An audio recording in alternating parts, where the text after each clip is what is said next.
Ẹ káàbọ̀ sórí ìkànnì yìí níbi tí a ti ń sọ òtítọ́. Gẹ́gẹ́ bí ẹ ti mọ̀ lórí ìkànnì yìí, a ò ní bá yín sọ èyí tí ò kí ń ṣe òtítọ́. Mo fẹ́ kẹ́ bá mi like, comment, share. Ẹ jẹ́ ká jọ wo fídíò yìí. Ààrẹ Ọ̀nà Kakanfò lóògùn ọ̀fẹ́ o. Mo rí fídíò tẹ́ ṣe. Tẹ́ ní àwọn kan fẹ́ gba glory. Ẹ ní àwọn tí wọ́n kó ní Ìgbòho, tí wọ́n lọ rescue níbodè Ṣáàdú lọ́hùn ní Kwara State. Ẹ láwọn kan fẹ́ gba glory yẹn. Ẹ lẹ́yìn táwọn kan bọ́ta wípé àwọn làwọn lọ rescue wọn, tí gbogbo wa dẹ̀ ráwọn ọmọ ọ̀rọ̀ ẹkùn o. Àbẹ́yìn tẹ́ ń wò mí ẹ̀ ráwọn ọmọ ọ̀rọ̀ ẹkùn. Ẹni ọlọ́pàá padà bọ́ta wọ́n láwọn làwọn ṣiṣẹ́ yẹn. Ò wá o. Gbogbo náà la mọ̀ wípé ọ̀tá ẹni ò kí ń pòdù ọ̀yà. Nígbà tó bá pa erin, a máa sọ pé lèrè ló pa. Kò sọ̀rọ̀ kò sẹ́rì. Èmi máa ṣó fídíò 3 ọ̀tọ̀ọ̀tọ̀ lórí ṣó tí mò ń ṣe yìí láti púùfù fún yín wípé àwọn èrò ẹkùn ni wọ́n ṣiṣẹ́ yẹn. Wọ́n ṣẹ̀ṣẹ̀ máa ṣiṣẹ́ nínú Nàìjíríà tí ọlọ́pàá Nàìjíríà máa claim páwọn làwọn ṣe. Ààrẹ Ọ̀nà Kakanfò nǹkan 3 ọ̀tọ̀ọ̀tọ̀ ló lè máa míyàn ṣe bẹ́ẹ̀ ṣe ń ṣe. Number 1, bóyá wá àwọn adviser tẹ́ ń lò àti essay yín, your special adviser, bóyá owó tẹ́ ń san fún, bóyá owó yẹn kéré jù, kó máa wá wò pé wo tó bá ṣe lè rí kó rí fún jàre. Bí a kẹ́ increase owó salary adviser yín, tàbí kó jẹ́ pé special adviser yín gan bóyá kò yé òun gan mọ́, bí ó ti dàrú mọ́ lójú, bí ó ti wò pé Sunday Igboho lélẹ̀ ṣéyàn lélẹ̀ ìnàbó òòṣà, kó má yé òun fún ara ẹ̀ mọ́. Ṣé dẹ́gbọ́n pé èèyàn ò lè give nǹkan tí èèyàn ò bá ní. You can't give what you don't have. Number 2, bóyá ìlara tàbí inúnibíni. Ṣé pé tí inúnibíni bá pọ̀ ó máa ń di ìlara. Wọ́n tún wà ní ìlara abo, ó tún bẹ́tà, ó ti di ìlara akọ báyìí. Number 3, bí kéèyàn ti ní ṣókò àbí kó ti ní frá, èèyàn fi lè máa hùwà bẹ́ẹ̀ ṣe ń hùwà yìí. Yorùbáwùyí lórúkọ mi. Ẹ̀yin tèmi ẹ káàárọ̀ ká sùn ẹ káalẹ́ kú dédé àsìkò yìí. According to the time tí ṣòyí bàbá yín, èyí ní 10th of July 2026. Number 1, ẹ bá mi wo ntẹ́ ń wò lẹ́gbẹ̀ẹ́ mi. Abubakar nìyẹn o, Usman. Ara àwọn the most terrorizing terrorists ní Nàìjíríà nìyẹn. Ẹ ṣáà rí àwọn pé àwọn ọmọ Niger Delta ni wọ́n mú. Má sì padà fohùn sí tẹ́ máa gbọ́ o. Àwọn ni wọ́n arrest ní Delta. Delta ni wọ́n ti mú. Wọ́n ti Nigeria police gbé jáde ni. My name is Abubakar. Abubakar wetin? Abubakar Usman. Usman. Back here. Abubakar. Don't they stress me for my local government? How much na collect from the woman when I kidnap? How much? Huh? How much na collect from the woman? Now 1 million and a half. You are how many of now? Now you be 3 people. 3 people. Where they go now? Where they go there? My day for my brother. Your brother. So they allow you to stay. Where they get that car one they use? Alhaji they say now Abuja they go cut. I don't know the house. Okay. Look on my Now, this one Abubakar. 9 be this one. Abubakar. This one I say kill soldier. You get mad for where? You get mark for hand here. And you get the one when you say you get for somewhere here, but for here, he said 90 soldier man. Okay. Yeah. How many of them? There are 3. There are 3 of them. One have the main plan when they hear English have mark here, and it's fair. When they kidnap you? They kidnapped me on Thursday. Last week Thursday? Yes. And yesterday, okay, yes, okay. Alright. Sorry. So today is the 8th July. We are somewhere in Ogwashuku, by Zungu, Adonta Road. So how many of you follow kidnap the woman? Now 3. Who's gonna kidnap the woman? Today 6 days. 6 days now. Okay. So which kind gun na who? Now pump. Pump. How many gun? Now 1. Where you from come? Me. Your state where? Me I drive from Niger. Okay. Where you from come? Not be different Niger. Where you from come? Your state. Where they for born you? Niger. Niger. Niger. So who can come? Who can come Ogwashuku? Nobody now come to myself. There are two people I tell me them. Now here I Now can't go do the work. I can't enter. So how much I collect from this woman? 1,500,000. So the other two members, where they now? 2 people. Where follow you go kidnap? Now for instance, the time when I hear with the talk for bush. And that time around. Where those cow wanna carry? Where the cow they? And before na cow Alhaji Kinko. Now that cow. How much I give Alhaji? Huh? How much I give Alhaji? Alhaji, I know for Alhaji now 2 more. How much I give Alhaji for the cow? Wait for bush, for bush now. Those cow. How much I give the Alhaji for the cow? Now Alhaji they pay me now. The follow cow Alhaji. This one for today now. That cow for bush this night, last night. Okay. Who get the cow? Okay. The cow na down my brother way wrong. Can get them for inside that bush. Who get her for them? So where the cow they now? Where those cow they? My own. Those cow where your brother get where run? The kind of way here for bush. Now that time carry on run. Carry and run. Okay. All right. The carry cow. Abi, where the cow dey? Where the cow dey? Not be cow. Cow. Where the cow dey? Your brother own. Nama. Okay, my brother, all of them Alhaji the cow Alhaji the follow. What be Alhaji waiting? That Alhaji Kinko. Kinko. For where they stay? The house is down there for Abuja. Okay, no problem. How much na share? How much you share for the money? Where then we na share? How much you share? That money? Come on for them. My own. My own na 400,000. 400,000. How much your brother share? All of them na 400,000 which is na 500,000. No na share them. How long you don't stay for this town? For this our place? How long you don't stay here? For how long? How many times you don't, like how many months? Yes. Okay, I did 2 months. 2 months for here. What of your brothers were on? How many of them? All of them don't stay here. All of them are here as the 2. Okay. Now here as Where they live inside of us? They live inside of us. and I don't live Agwashi. Where are they stay for? Where are they stay? Where are they stay? Where? Agwashi. Where are they stay? For Agwashi, I know for 2 days, 1 day. Where you they stay? Where are they stay for this Ogwashu? Where are they stay? Okay, the car waiting now. Where they sleep? Lie down for here. For bush. Now. Before call, where they stay for us? Before I did for cow. Abubakar. Just tell me. Abubakar.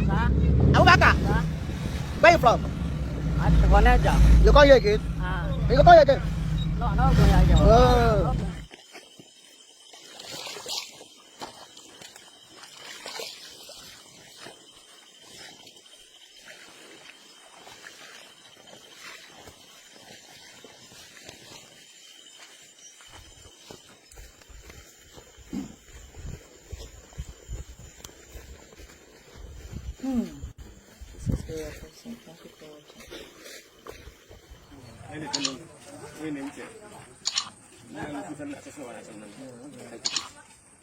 wọ́n láwọn làwọn mú ṣáwọn tẹ́ ń wò yìí Nàìjíríà pólísì àtàwọn tí wọ́n mú yìí ṣé ẹrẹ́ tó ju ọlọ́pàá náà tó mú yìí. Ààrẹ Ọ̀nà Kakanfò lógún ọ̀fẹ́ ẹ ní ìdí adviser mi tó máa advice yín. Ẹlẹ́ẹ̀kejì gbogbo àwọn ọmọ ọlọ́mọ tí wọ́n kó ní Ẹ̀dẹ́ Oníyọ̀ l'Ékìtì tí gọ́vnà bọ́ta tí wọ́n lọ ń ṣùgbà wọ́n ní wọ́n ti rìlíìsì wọn o ọlọ́pàá ló rìlíìsì wọn o létà àwọn ará Ẹ̀dẹ́ Oníyọ̀ bọ́ta wọ́n ròyìn táwọn kó lọ máa fóun sí ẹ máa gbọ́. Ààrẹ Ọ̀nà Kakanfò gọ́vnà kọ́ ló rìlíìsì wọn o they pay ransom àwọn aráàlú san ransom ìgbà tí wọ́n ń bẹ̀bẹ̀ ni. Abẹ́gbogbo ìjọba yẹn abẹ́gbogbo ọmọ Nàìjíríà gbogbo àwọn káwọn nítorí Ọlọ́run ẹ ràn wá lọ́wọ́ o ẹ ràn wá lọ́wọ́ nítorí Ọlọ́run àwa òṣègbéraga ẹ ràn wá lọ́wọ́ nítorí Ọlọ́run ìjọba Èkìtì abẹ́yìn o ẹgbẹ́ nítorí Ọlọ́run gbogbo àwọn káwọn gbogbo àwọn àjọ ṣèṣì aláṣẹ ṣèṣì abẹ́yẹ nítorí Ọlọ́run ẹ ràn wá lọ́wọ́ bá jẹ́ káwọn èèyàn wá kú sí gbogbo ẹjọ́ gbogbo ọmọ Nàìjíríà tó bá ṣẹ́gun ọ̀là fún ẹjọ́ ẹ ràn wá lọ́wọ́ o ẹ ràn wá lọ́wọ́ nítorí Ọlọ́run nítorí Ọlọ́run ẹ ràn wá lọ́wọ́ o bá jẹ́ káwọn èèyàn wá kú sí gbogbo. ìbá ẹ gbọ́ ṣé ti gbọ́ àwọn náà padà lọ gba àwọn èèyàn wọn yet gọ́vnà Èkìtì àti Nàìjíríà police ni wọ́n claim glory ẹ̀ ibú ọba ń jà sí glory ẹ̀ mórúkọ ẹ̀ ní Májàsọ́lá májà sí ọlá bàbá ẹ̀ tó sọ ní Májàsọ́lá ó mọ̀ nǹkan tó ń ṣe o tó ti rí pé ọjọ́ èní ogun àti irú ọ̀dọ́ yìí yẹn máa dìde sí i ó ṣe fà létí wípé orúkọ ọmọ òun ìjánu ọmọ gẹ́gẹ́ bí ọmọ Yorùbá tátà a máa ń ní àwọn orúkọ kan tó pé tó bá ń wẹ̀yìn wọ́n máa pa orúkọ báyìí ni wọ́n sọ mí torí ẹ̀ ní Yorùbá ṣe máa ń ní oríkì má jà sí ọlá kò bá yín jà sí glory yìí wọ́n gbà yẹn wọn gbà yẹn ó dáa tó má ti lọ gbà wọn míì wà ẹ bọ́ta ẹ sọ pé ẹ̀yin lọ gbà wọn àní báyìí abẹ́yẹn èèyàn mi ṣe má jà sí àní báyìí jà sí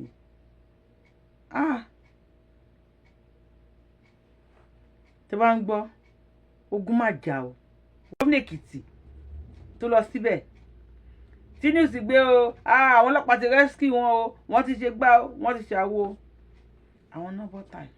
ẹ̀yin èèyàn àwọn ará ẹ̀dá oníyọ̀ nílùú Èkìtì sọ wípé àwọn gọ́ọ̀mẹ̀ntì kọ́ ló bá wọn rescue àwọn èèyàn wọn o according to them wọ́n ní àwọn sanwó fún àwọn kidnapper kó tó di pé wọ́n release àwọn èèyàn wọn ni wọ́n ní nígbà tí àwọn dé hospital ni àwọn notice wípé àwọn gọ́ọ̀mẹ̀ntì ti sẹ́ẹ̀tì kámẹ́rà sílẹ̀ wọ́n ní gbogbo wọn ti dúró àtàwọn ọlọ́pàá náà ń dúró de àwọn fídíò yẹn náà lẹ́ ń wo yìí tí wọ́n ṣe ń wọlé and the funny part is that lẹ́yìn ìgbà tí máa tẹ́ ń wò lókè máa fi sọ̀rọ̀ wọ́n ní wípé àwọn like stand the government ìyẹn ìkànnì àwọn community leaders wọn lẹ́ ń wò yìí wọ́n láwọn like stand the government tí government ò ṣe dá sí i wọ́n nítorí pé kí ni tó máa yẹ pé gọ́ọ̀mẹ̀ntì lọ dá sí ni ọkàn àwọn bandits máa balẹ̀ wọ́n máa wá sí ìlú Èkìtì 24/7 láti wá máa kidnap ọ̀pọ̀lọpọ̀ àwọn èèyàn so wọ́n láwọn like stand the government lórí kéèsì yẹn bí wọ́n ṣe dá sí i. Government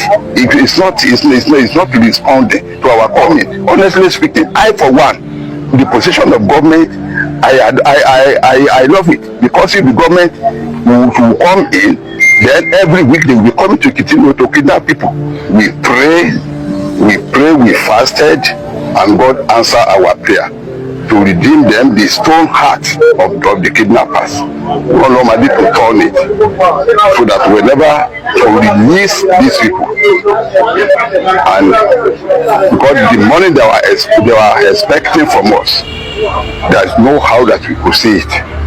That whatever we have, that they will take it from us and release our people. And God doing, God did it.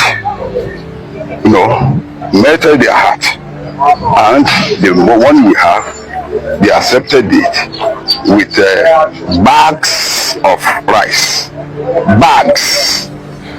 About 5 bags. This is the second time, not the first time. 30 liters of 30 liters. 30 liters of petrol, 5 multiplied by 5 kegs of petrol, bread and other food items that we bought with 50 million. We begged them, they said they are not taking it. I said they should know that our village is a village, it's not a big town. They've collected 10.5 million with bags of rice and with Gumi and all the rest of it. Now they are asking for 100 million. How will we get it? We started begging. We begged to 50 million. We started, how will we get 50 million? Even the first tranche that we paid, for many people contributed 1,000 before we could get the first 10.5 million. So this one, we said that how much did we have? We said that we don't have more than 15. They said that it must be 30. There's no how we will get 30. Because if we have it, we will have given it to you now, and it is our people. We will have given it to you. We don't have it. We've contributed to our nose. We borrowed. We sold our property. So they said that okay, they come. They say 20. Why will we get 20? We cannot exceed that this 15. So we just kept on praying. God Almighty, let them release our people. And the government is not responding to our call. I understand what the government is doing for them, because if the government say that they should come in, honestly speaking, I for one, the position of government, I love it, because if the government will come in, then every week they will be coming to continue to kidnap people.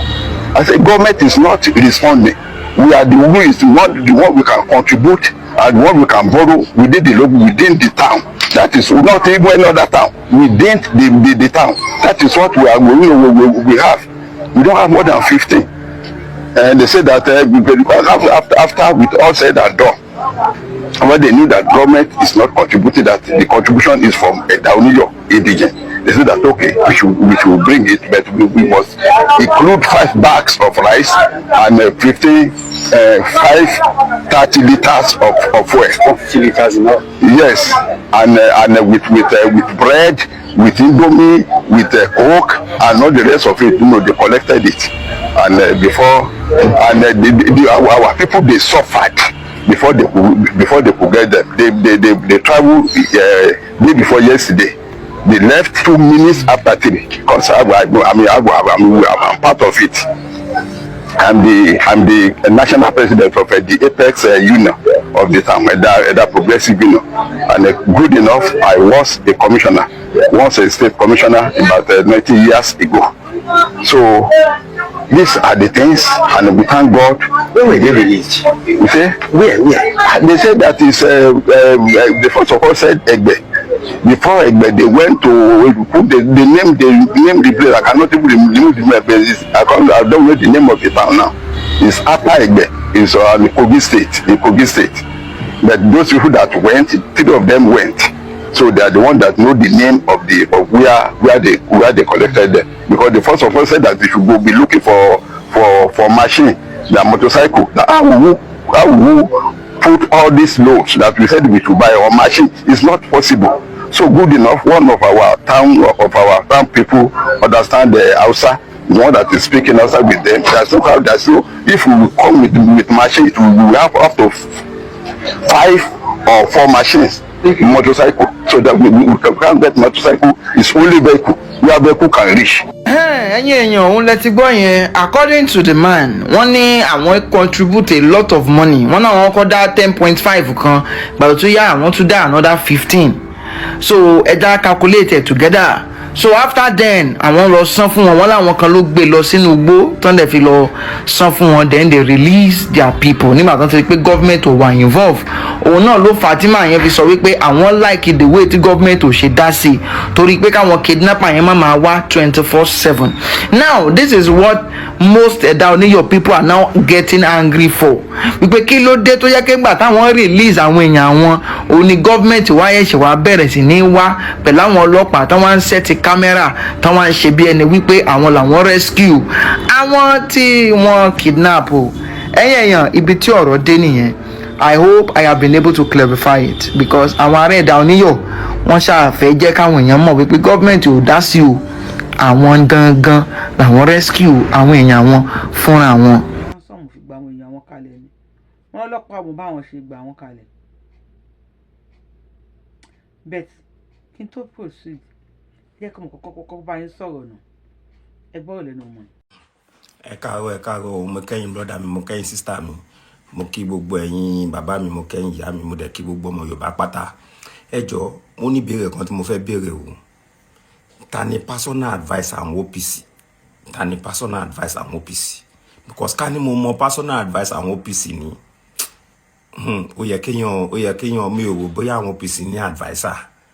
Ká ní ẹ ní adviser ni gbogbo ẹ̀yin bàbá tẹ́ ń jáde tẹ́ wá ń bú Gbòho, tẹ́ ń sọ̀rọ̀ sí Gbòho, tẹ́ ń sọ̀rọ̀ sáwọn èèyàn nílẹ̀ Yorùbá. Ẹ jẹ́ n sọ̀kọ́ fún yín, Ìgbòho kọ́ ni ìṣòro yín o, Ìgbòho kọ́ ni problem. mi ò support anybody lórí ọ̀rọ̀ tó wà nílẹ̀ yìí àti Gbòho àti Gani Adams. Èèyàn tó bá tójú ẹ̀ tó lè kápá àwọn aṣebi nílẹ̀ Yorùbá òun lèmi wà pẹ̀lú. Ẹ̀rín pé mi ò ṣe fídíò lórí anybody bóyá nǹkan tó ń ṣẹlẹ̀ bóyá Fúlàní jíyọ̀gbé, ṣùgbọ́n the more bí mo ṣe ń rí àwọn àgbàlagbà àwọn bàbá nínú OPC tó ń jáde tó ń ṣe fídíò lóríṣiríṣi, mo kàn máa ń pè sáwọn pípọ̀ ìṣe wọn ní adviser ni. Ṣé rí Ìgbòho kọ́ ló jẹ́ káwọn púpọ̀ náà ọmọ Yorùbá kọ́ kẹ́yìn sí yín o nílẹ̀ Yorùbá o. Wọ́n ní pé ṣé rí orí mi má jẹ́ ń fi àná ba ẹ̀ní jẹ́.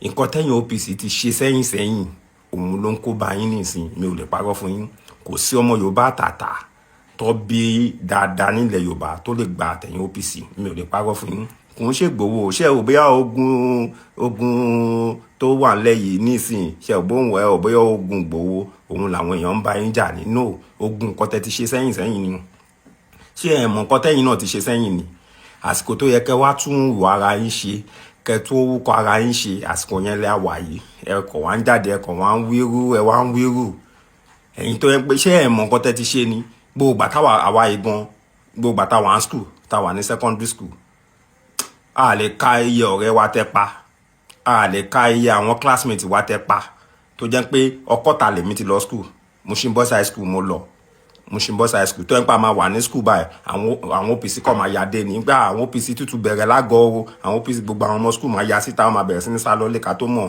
ìbọn lè bá bí ọmọ school márùn tọ́dẹ̀ máa kú tọ́jọ́ ọmọ Yorùbá ní roundabout ń bẹ̀ àwọn ọlọ́kadà tó bá dúró tó ń gbèrò tó ń wá ọ̀rọ̀ ajé bọ́ ìfẹ́ bọ́ ọmọ bọ́ ìfẹ́ bọ́yàwó wọn ìbọn máa bà wọ́n ká tó mọ̀ ẹ lè pa ọlọ́kadà bíi mẹ́ta tọ́jọ́ ọmọ Yorùbá àwọn ìyá tó ń tèso ní express tó ń tèso ní express ní after àgọ́ ọ lè máa bọ̀ báyìí kẹ́ tó mọ̀ ẹ máa yìnbọn fún àwọn yẹlẹ́sọ máa kú lẹ́gbẹ̀ẹ́ títì àwọn yẹlẹ́sọ máa kú lẹ́gbẹ̀ẹ́ títì tọ́jọ́ ọmọ Yorùbá gbà mí a lè máa àwọn ọmọ school a lè wà nínú mọ́tò tá a máa lọ́lé tẹ́ bá ti ń bọ̀ pẹ̀lú convoy dì yín báyìí tẹ́ ń bọ̀ gbùrùkẹ́ tẹ́ ń bọ̀ àwọn onímọ́tò tó ń gbé wa bọ̀ nínú mọ́tò táwọn ọmọ school wà a lè máa bọ̀ báyìí tó bá ti lè block yín báyìí ẹ máa já wọn bọ́lẹ̀ ẹ máa bẹ̀rẹ̀ sí nínú wọn lẹ́gbàá ni ẹ máa nà driver yẹn àfi tí driver yẹn bá kú tọ́jọ́ ọmọ Yorùbá so àmọye nǹkan àmọye ọkọ ọlọ́kọ ìyàwó níyàwó tó jẹ́ pé ọkọ àtìyàwó lè máa jà ó lè jẹ́ pé ti kẹnu sí ìyàwó ẹ̀ gbà ìyàwó wá pé yín pé ọkọ òun náà ẹ lọ gbé ọkọ ọlọ́kọ ẹ̀ nà àfi tọkọ yẹn bá jáde tó bá máa dijọ́ kejì àgbọ̀n pọkọ yẹn ti kú tọ́jọ́ ọmọ Yorùbá àmọye nǹkan tẹ́ ti ṣe fún àwọn ọmọ Yorùbá ló ń jẹ́ káwọn ọmọ Yorùbá bínú sí yín àmọye nǹkan lóríṣiríṣi tẹ́ ti ṣe fún àwọn àmọye ogun tẹ́ ti jà àmọye police station tẹ́ ti sún ní Sọlọ Ọkọ́ta police station ẹ sún mélòó la fẹ́ kà nígbà táwọn àwọn school Ọkọ́ta ẹ lè máa jàbọ̀ láti century báyìí ká tó mọ̀ wípé èèyàn àtẹ̀yàn lè máa jà nínú school báyìí bóyá ẹ̀gbọ́n ẹ̀ OPC ni a lọ pẹ̀ ẹ̀gbọ́n ẹ̀ wà ọ máa ya wọnú school wọn á bẹ̀rẹ̀ sí nínú anybody nípa kẹ́rù gba ọmọ school máa bẹ̀rẹ̀ sí ní sáré jáde níbi táwọn ọmọ school bá ti ń sáré jáde lọ ìbọn lè bá èèyàn bíi 5 tó máa kú àmọye nǹkan tẹ́ ti ṣe sílẹ̀ Yorùbá tó ń jẹ́ kí inú bí àwọn ọmọ Yorùbá kò ń ṣọ̀rọ̀ Sunday Igboho ìtò ẹ̀ mo ṣe ń bèèrè pé ta ni adviser yín OPC ta ni adviser yín ṣe rò bóyá ìtorí Igboho làwọn èèyàn ṣe ń kẹ̀yìn sí yín ni kò ń ṣe ìtorí Igboho ìtorí nǹkan tẹ́ ti ṣe sílẹ̀ Yorùbá ni àmọye nǹkan tẹ́ ti ṣe ìsìn gangan ló wà kẹ́ tó orúkọ ara yín ṣe kẹ́ tó ara yín pa kẹ́ jáde kẹ́ jà fún ọmọ Yorùbá káwọn ọmọ Yorùbá lè mọ̀ pé lóòótọ́ lẹ nífẹ̀ẹ́ àwọn ẹ mọ̀ pé lójú púpọ̀ ọmọ Yorùbá ọ̀tá lẹ Yorùbá lẹ jẹ́ ni ṣẹ́yìn ò mọ̀ ni ìwọ̀n OPC nìkan ló ń gba tó OPC àwọn èèyàn yín nìkan lè gbà tiyín ṣùgbọ́n ọmọ Yorùbá tó rí ẹ̀ bá pé tó jọ ọmọ Yorùbá tàtà kò sọ ọmọ Yorùbá tó máa gba tiyín nítorí nǹkan tẹ́ ti ṣe sílẹ̀ Yorùbá so kẹ́ gbé ọ̀rọ̀ Ìgbòho sẹ́gbẹ̀ẹ́ tẹ́ bá mọ̀ pé ẹ fẹ́ jà fún ilẹ̀ Yorùbá ẹ jáde kẹjà kó ń ṣe àwáwí ẹ̀yin tẹ́jẹ́ àgbàlagbà tó yẹ ká tiẹ̀ máa bá kinní yìí lórí yín tó yẹ ká tiẹ̀ máa bá kinní yìí lórí yín tó yẹ ká tiẹ̀ máa bá kinní yìí lórí yín ẹ wá dín pé ẹ̀kọ́ kọ̀ọ̀zún ẹ̀kọ́ ń ṣe users kiri ní orí Facebook èmi ò wá sọ̀rọ̀ sí yín mo wá advice yín ni pé ẹ lọ tún ara yín ṣe ìtorí Ìgbòho kọ́ làwọn èèyàn ṣe ń bá yín jà ìtorí Ìgbòho kọ́ làwọn ọmọ Yorùbá ṣe ń bínú sí yín ìtorí nǹkan tẹ́ ti ṣe sílẹ̀ Yorùbá sẹ́yìn ni ọ̀rọ̀ mi ò jù bẹ́ẹ̀ lọ o advice yín lèmi wá bá sọ̀rọ̀ bíkọ́. ṣẹ́gbọ́n tó sọ ẹ ní the special adviser Sunday Igboho kọ́ ló kó bá yín òun kọ́ ló jẹ́ káwọn èèyàn hate yín OPC ti ṣùṣàgà sẹ́yìn àsìkò tó yẹ kẹ́ ẹ máa mú omi kẹ́ máa fi ṣan ìgbẹ́ yẹn ẹ wá mú ìtọ̀ ẹ fi ń fọ ìgbẹ́ abẹ́ ẹ̀ mọ̀ nǹkan tẹ̀ ń ṣe ni ẹ ń fi ìtọ̀ fọ ìgbẹ́ ni ẹ ti ṣùṣàgà bámúbámú tẹ́lẹ̀ bó tó yẹ kẹ́ ẹ ṣe correction ṣe yẹ tún fa question paper ya ẹ mọ̀ pé ẹ ti fa question paper ya bẹ́ẹ̀ ṣe máa páàsì ọwọ́ Ọlọ́run ló wà now máa play fídíò yìí fún àwọn èèyàn kàn wo àwọn ọ̀rọ̀ tẹ́ ń sọ bóyá ó mọ́yán lórí bóyá ó mórí pípé wá káwọn èèyàn bá wa gbọ́ you need good adviser o. Ṣé ń check BP yín ṣá, blood pressure yín ṣé ń check ẹ̀. Ẹ jẹ́ agbọ́n tààrẹ sọ. Ẹ wá balance. Ẹ bá ti ní ring light nílé o, wọ́n á tan ring light sí yín lójú. Gbàlágé bẹ́ẹ̀ náà gbẹnu sókè ṣáà ń wò yín ni. Kí ló máa ṣe? Kò lè gbẹ máìkì lọ́wọ́ yín, kò lè ní ìtẹ́ sọ́tó, kò lè ní kòtó. Ó ti sú òun fún ara ẹ̀. Ẹ bó ṣe ń wẹnu yín, ó ti sú. Ẹ mọ̀ pé wọ́n tó èèyàn bá tó lórin bá ń kọrin tó inú ò bá dùn, wọ́n ní ṣògbé ń fún etí ara ẹ̀ gbọ́. Tí ẹ bá ń sọ̀rọ̀, ìyá mi fi kíní yẹn kọ́ mi, a ní tó bá ń báyàn sọ̀rọ̀ tó bá ti fún ẹ létí dákẹ́. Ó ń sọ̀rọ̀ àwọn èèyàn ò dá sí i. Wọ́n ní ọ̀rọ̀ tó ń sọ yẹn dákẹ́. Ọ̀rọ̀ yẹn ò mú sẹ́ǹsì wá ni, kò mọ́gbọ́n lórí àbí kò mọ́yán lórí náà máa ń pè ní. Má ṣe. Ẹ wo yẹn mi, kí n tó play ààrẹ lógun ọ̀fẹ́, kí ni máa ní school àbí kí lè máa ń pera yín generalismo. Ẹ bá mi dá lóhùn tap send. Ẹ bá mi lo promo code mi Abiola 233 láwọn kan tó bá fẹ́ send owó sí Nàìjíríà. Aṣẹ́wó ni wá confirm aṣẹ́wó. Aṣẹ́wó ń kí yín o, aṣẹ́wó ń kí yín o. Ẹ jọ̀ọ́ torí Ọlọ́run. Gbogbo là ń ṣe direct deposit ní ní third party. Láwọn kan tó bá fẹ́ send owó sí Nàìjíríà first time báyìí, èyàn lo Abiola 223. Kẹ́ lè gba bónọ́ọ̀sì $10 lẹ́mọ̀ gbà lẹ́sẹ̀kẹsẹ̀. Ẹ bá ṣe pound, ẹ bá ṣe euro, ẹ bá ẹni owó tẹ́ bá ṣe. Ẹ jẹ́ agbọ́rọ̀ lẹ́nu ààrẹ. It's a disgrace. Your shame is shaming me. Ojú ń tì mí fún yín. So Ààrẹ Ọ̀nà Kakanfò ní lọ sógun, kó gbé kámẹ́rà lọ sógun tí ò tí ì parí ogun. Result nǹkan tí ààrẹ bá mú bọ̀, result nǹkan tí ààrẹ bá mú bọ̀ lógun ni kámẹ́rà gbé jáde. Ààrẹ ò dẹ̀ ní lọ máa fly drones, which is the secret part of intelligence report. Kó máa ṣó ẹ̀ fún àwọn ọ̀tá. Ààrẹ Ọ̀nà Kakanfò dẹ̀ níwà ní palace kó máa sọ pé a ti crack yìí o, ìlú báyìí lẹ́wà o, ìlú báyìí lẹ́wà, ìlú báyìí lẹ́wà o. Ọ̀nà ń pè ní catastrophe on security strategy. Gbogbo breakthrough tá a ti ní láyé, gbogbo breakthrough tá a ti ní láyé, ní rí wa tá a bá fẹ́ lọ sí operation yẹn, ní record ẹ̀. Ọjọ́ tá a bá ti mú culprit yẹn àbí tá a bá liberate àwọn yẹn, òun la ṣe máa jẹ́ kí ẹ̀rí. Èyí tí ó ṣẹlẹ̀ lẹ́yìn àmú ọ̀dọ̀fin just 3 weeks ago, obìnrin ọgbọ̀n ṣe Yorùbá, àwọn Yíbò kan àti àwọn ará Kútọ́nù, àwọn náà gbìyànjú, àwọn adẹ̀wọ̀ tínúra wọn dẹ̀ record ẹ̀ nígbà tó wọnú rẹ̀, nígbà tó ń liberate fún máyẹ̀ tán lọ tó record ẹ̀ síta. Èyí àwọn gbogbo kan tá ti ṣe ìlú adáwọ̀ fẹ́ ṣe operation ká record ẹ̀, because tó bá record ẹ̀ tó ti lọ post ẹ̀, àwọn ọ̀tá tó bá yẹ pé ibi tó ń gbé wọn dé, tó bá gbé dé inú gbó, wọ́n bá rí pé ti post ẹ̀ pé ti close mọ́ àwọn, wọ́n ti gbé wọn jìnnà. In the process, you are putting the life of that person in danger. Àwọn tó ti mú yẹn, tó bá rí pé ẹ ti ń gbé kíní ẹ sí mídíà jù ẹ ti close wọn, wọ́n lè pa wọ́n. Wọ́n lè pa wọ́n. Wọ́n lè fẹ́ kí gbogbo Yorùbá mọ̀, ilẹ̀ Yorùbá mọ̀ pé ọ̀rọ̀ security ilẹ̀ Yorùbá kọ́ má ṣe wọ́n ṣe bá Yorùbá nation struggle jẹ́. Ẹ jẹ́ ká ṣòtítọ́. Wọ́n pariwo, wọ́n pẹ́ nǹkan lẹ̀ pàtó bíjọ́ kejì tí local government ṣáà máa sọ pé wọ́n ti release àwọn yẹn. Ọlọ́pàá ti sọ pé wọ́n release àwọn yẹn. Àwọn tẹ́ ẹ sọ pé wọ́n ti release ní 2 weeks ago.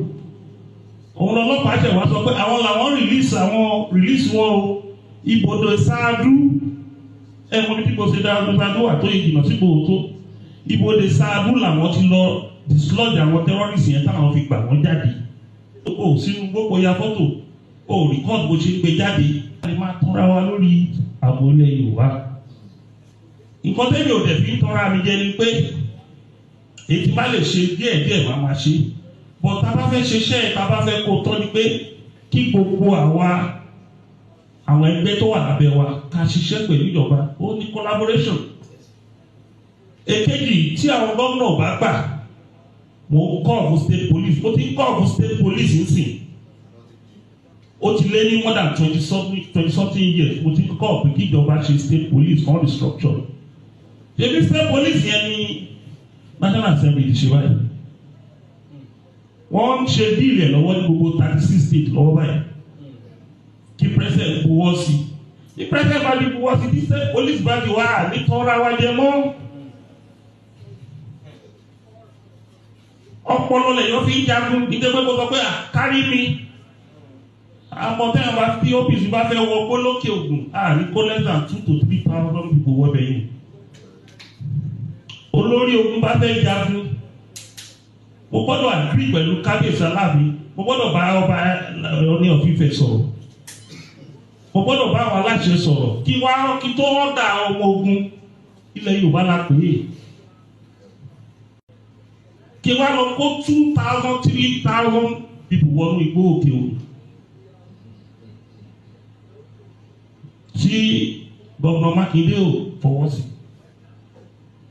ṣe mọ̀ pé èèyàn ti kógun wọ̀lú láì jẹ́ kó lórí ìlú mọ̀ yẹn ṣùgbọ́n tẹ bá ṣiṣẹ́ pẹ̀lú gómìnà wọn ní impose coffee against yín àìṣiṣẹ́ pẹ̀lú gómìnà ní gómìnà wò pé ta ló improve security architecture wèyí gbogbo strategy táwọn ti ń map láti lẹ̀ ẹni yìí mà ti ń dàrú mọ́ àwọn lọ́wọ́ pẹ̀lú fídíò tó ń ṣe pẹ̀lú gíní gbogbo plan ta ní bóyá wọ́n fẹ́ pèsè ransom ni àbáwọn ọlọ́pàá fẹ́ hit wọn ni ọgbọ́n ẹ̀ máa dàrú wọ́n ṣe declare coffee ni